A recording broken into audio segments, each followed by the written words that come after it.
Hello everybody, my name is Jen Mumaw and welcome to my channel. I don't have a proper setup right now because my husband had COVID and my office has been contaminated. But anyway, I just wanted to start this with a little intro, so sorry if it's a little shaky, I'm hand holding it. My name again is Jen Mumaw. I have multiple chronic illnesses ranging from dysautonomia, and I have POTS and IST from that. Gastroparesis, depression, anxiety, bipolar disorder, severe unretractable migraines. I go through a lot of things for that. Just a big, just a whole bunch of stuff, Lyme disease, etc. Anyway, I was listening to a sermon from our church, from Pastor Phil, and then also an episode on The Well, which is our church's podcast, and it hit me, and the Holy Spirit kind of talked to me and said that I needed to share my story. I was in bed for about 2.5 months. I had a month-long migraine with vertigo. I was diagnosed then with vestibular migraines, which are horrible.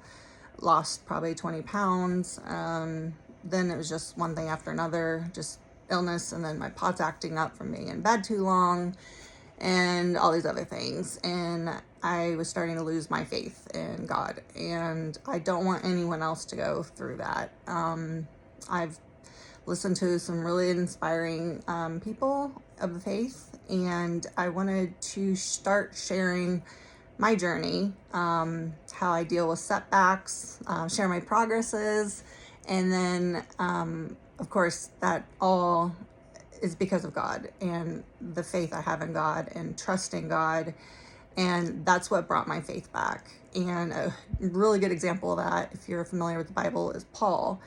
In the sermon, he was talking about how Paul was imprisoned, but he was still writing letters, still had joy. No doubt he was probably getting beaten and all this other stuff. So that was his prison. And for me, my bed is my prison. So I was trying to think of what I could do in my prison and still do what I'm supposed to do, which is spread the good news and give people faith. And so I'm kind of going to do that together. So I'm going to try to record daily. They won't be very long. Like this will be a little bit longer because I'm doing the intro and everything. But I want to share my journey with you day by day, my good days, my bad days, tips, things I've picked up for chronic illness, especially if you're dealing with POTS and things like that. Just whatever pops up, so, or whatever you guys want to pop up. I'm also going to attach my email to this episode. And that's set aside because I want to hear your guys' stories too. And if there's any way I can help, then obviously I would love to help you with that. I've been an advocate for dysautonomia for a very long time. I was diagnosed about 20 years ago.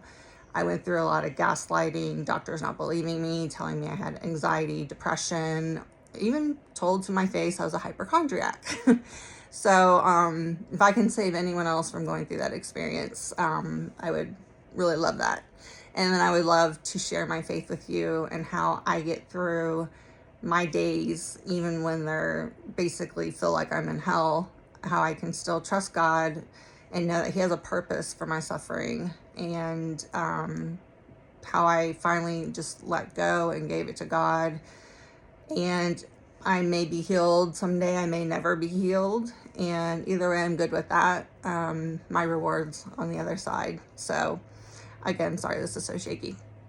One of the first things, I'm gonna write this down so I would forget to say, but a lot of people look or are told to look within for purpose, and I would urge you not to. I find, and then this podcast I talked about it, that the real fulfillment is found by knowing Christ and making Him known, which is my goal here, as well as helping you with dealing with your chronic illness. And you don't have to be a believer, for this. I hope you will be, but so this podcast I listened to, I wrote it down. So if you wanted to look it up on YouTube, it is called The Well podcast. and it's Chad Glover who's speaking on this, and it's called S4E02, but the name of it is Living with Purpose. And it talks about not letting your situation dictate, I'm sorry, don't let your situation dictate your purpose, but your purpose inform your situation. So if I can do that, then I'm hoping that I can also help others to see that they do have purpose, even in the midst of feeling like you're in hell, basically. There's always hope, and I couldn't have gotten through all of these many, many years without my faith. And God does come through. I've seen it in my life. It may not be as much as I want, like complete healing or anything like that. But some things have been taken off my plate that I used to struggle with. So, and I know that's all because of God. And prayer is so powerful. And other people praying for you and community, things like that. So I'm excited to share that with all of you guys. And like I said, every day I'll record a little bit. But I want to give you a quick background in my story. In my junior year of high school, I started suffering from migraines. By my senior year, I had to leave school 2 or 3 days a week early because my migraines were so bad. I didn't know that normal people don't have headaches every single day. I was starting to believe that was normal until years later, like a decade later. Me and my husband, we went to a neurologist about my migraines, and he wanted to know how many I had, and I told him every day, or at least a headache, something. And then he said the guidelines were like 1 to 3 migraines a month, or and more. And I'm like, what? I'm every day. And I looked at my husband, I'm like, don't you get headaches too? He's like, no. I'm like, seriously? Like, you don't have a headache like every day or every other day or once a week? He's like, I haven't had a headache in probably 6 months, and we've been married for like 8 or so years, and I had no idea. And I looked at the neurologist, and they both just looked at me, and I guess, I don't know, I just assumed that was normal. It's not. So I started several different medications. They all failed. I tried daily medications, the emergency injection, which for some reason made it worse. And then I started Botox for migraines, and that was a game changer, at least at first. So the first, I think it was after the first or second treatment, I didn't have even a headache for like 2 years. I thought they were gone. I was like, whew, awesome. But slowly they started coming back. And I am now doing an infusion medication at an infusion center every 3 months.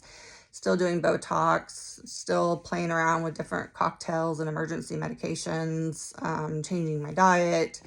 I got these really cool glasses that block not just blue light, but like any kind of like dangerous light. They do more. They're made for people with migraines, because lighting can be a big thing. Noise too. So I recently had just done a 2-month stint in bed. A month of that, I had a migraine for 28 days. Half of it, I had vertigo with it, which made it like so much worse. I couldn't eat or anything. And then I've had one for 2 months before. I've had one for 6 months where I was bedridden. So they're disabling. But backing up again, after the migraine started, I started getting like high heart rates, but I didn't think anything of it because I was young. I was my early 20s. I just got married, and me and my best friend at the time, we were going to the gym, and we had to wear heart rate monitors because we were doing a spinning class. And every time, like you pedal, then you have to stand up and pedal, then sit down and pedal. And every time I stood up to pedal, my alarm would go off. So the instructor told me to sit down and pedal. So I did. And then I tried again and it went off again.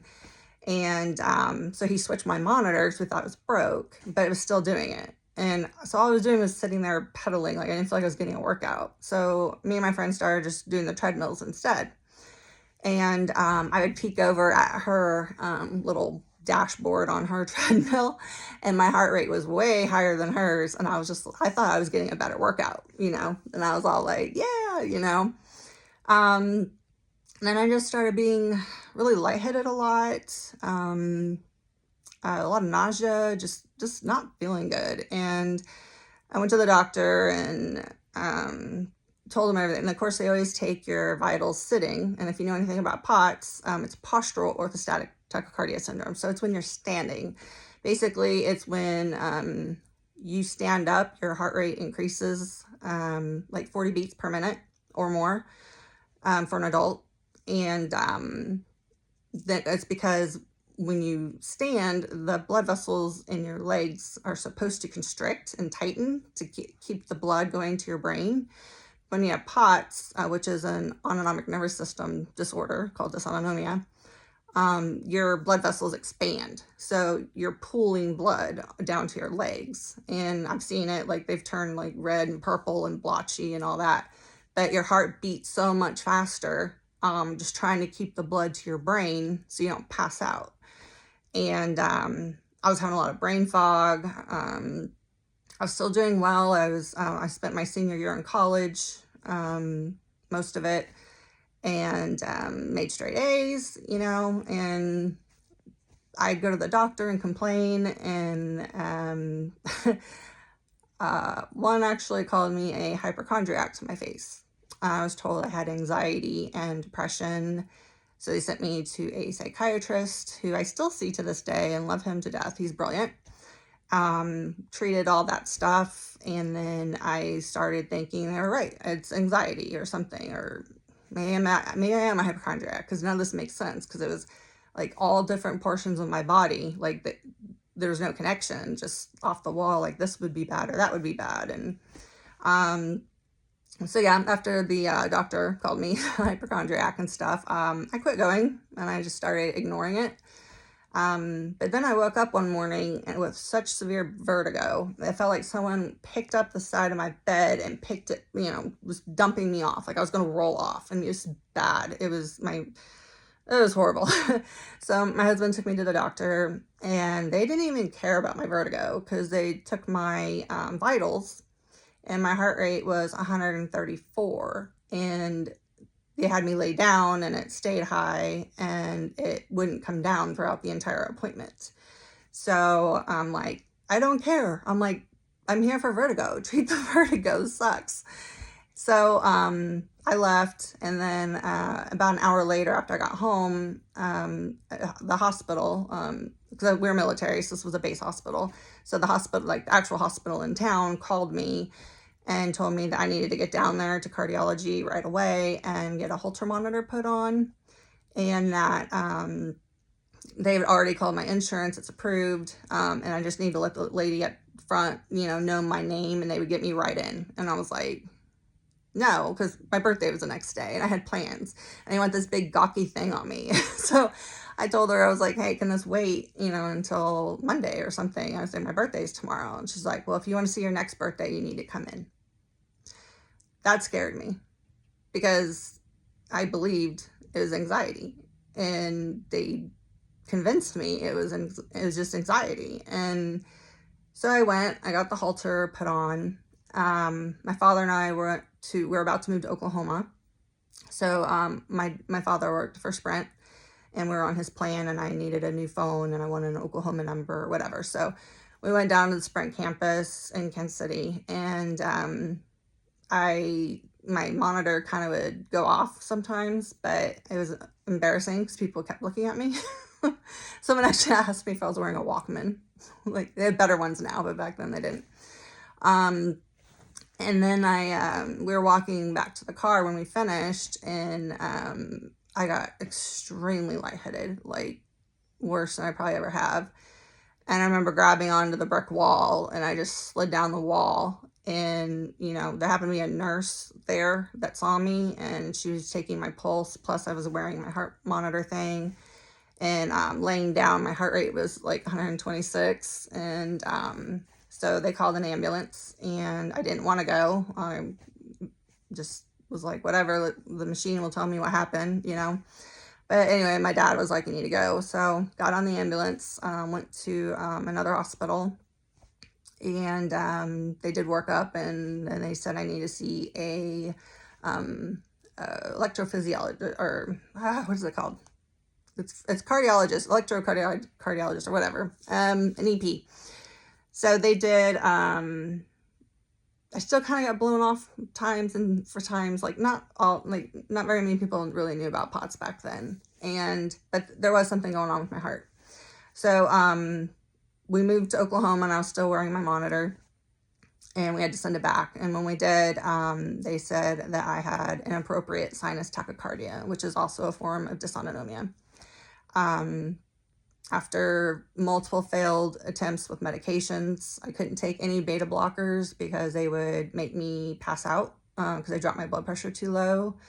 It got to where I could barely sit up in bed, and I couldn't walk across the room without being out of breath.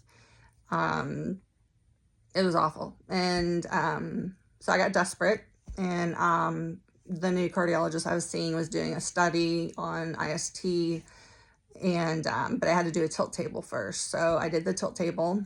They had to cancel the tilt table, like stop in the middle of it, because my blood pressure was like 200 something over 100 something. I mean, it was bad. And then my heart rate was excessively high. I can't remember what it was, but anyway, it was dangerous, and they shut the test down. So they didn't pick up that I had POTS. There's a second kind of POTS called hyperadrenergic POTS, and that basically gives you higher blood pressure instead of lower blood pressure. But anyway, so she swore I didn't have POTS. If you had POTS, getting an ablation on your heart is like the worst thing you can do. So I asked her multiple times, are you sure I don't have POTS? Even on surgery day, I'm like, are you sure it's not POTS? And she had me stand up, and she took my heart rate, and she's like, nope, not POTS. But she didn't do it right? Because anyone who has POTS knows you have to lay down for so long, and then you have to stand for so long and take multiple readings. And she didn't do that. So I went through the procedure. I was awake. There's no medication on board.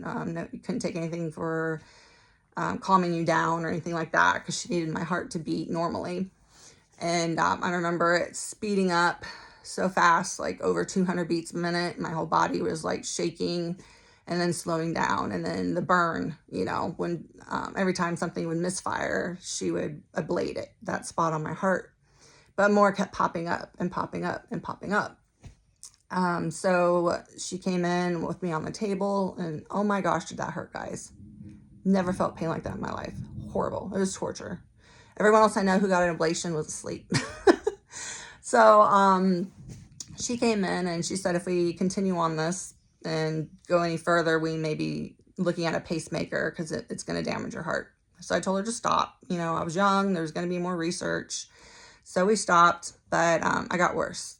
My blood pressure became unmanageable. Like it would be, 80, 70, sometimes over 40 something.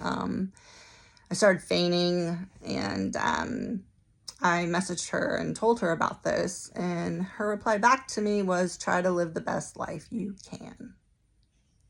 Really? It's like, lady, you just ruined my life. So anyway, now I'm one of the 25% that will never get better. Let's see. I also went to Cleveland Clinic and saw Dr. Grubb in Ohio. And anyway, there's just no really anything they can do that I'm not already doing. So I'm stuck with it. I was also told that it wasn't hereditary when I was diagnosed, which was awesome. But then my son started exhibiting signs of having POTS. So I took him to Children's Mercy, and they told me he didn't have POTS. And I'm like, yeah, he does. And he was like 14 or 15. So when he was 16, I had him see my cardiologist, who immediately gave him the tilt table, the norepinephrine tests, heart monitor, all that stuff. He most definitely did have POTS. So then my daughter, when she was, 12, I think, I started noticing that she was having symptoms of POTS too. So I took her to Children's Mercy, and they kind of blew it off a little bit too, but I was like, no, like, we're not blowing this off. She needs help. She's missing school. She doesn't feel good. She's lightheaded, And after a lot of pushing, they diagnosed her with POTS. And that sucks, because it's like both my kids have it on top of myself. And there's a lot of guilt there for a long time that I gave this to them. And after I told them when they were younger, they weren't going to get it because it wasn't hereditary. So, and then they're not as bad as I am, thank God. And it's real hard because they see me and think they're going to end up like me, and trying to explain to them that I have other things going on too, like the Lyme disease and babesia and gastroparesis and the ablation I had and all these other things. That's what makes me bad, like really, really bad. So anyway, that is just kind of one backstory for you that I'll share, because this is my intro and I know you don't know anything about me. I'll talk more on some of my other stuff. Like I said, I have gastroparesis, which is also part of having dysautonomia, and new onset allergies, migraines again, and then I'm not, it's so hard to tell what's causing what when you have like Lyme disease and things like that too. So it's just a big game of balance, and then messing with meds. I will talk more about my mental illness on another episode, because I know there's a lot of people out there that are very impacted by their mental health, and there's hope there too. So I think I'll call that a day, and I'm really excited to start this journey and share my wins and my setbacks and my faith and how that gets me through the day-to-day when I'm not doing really well, if that makes sense. So anyway, love you all. God bless. And I'd love to hear your stories, and I'll put my email on this video description. So you guys have a blessed day. Bye.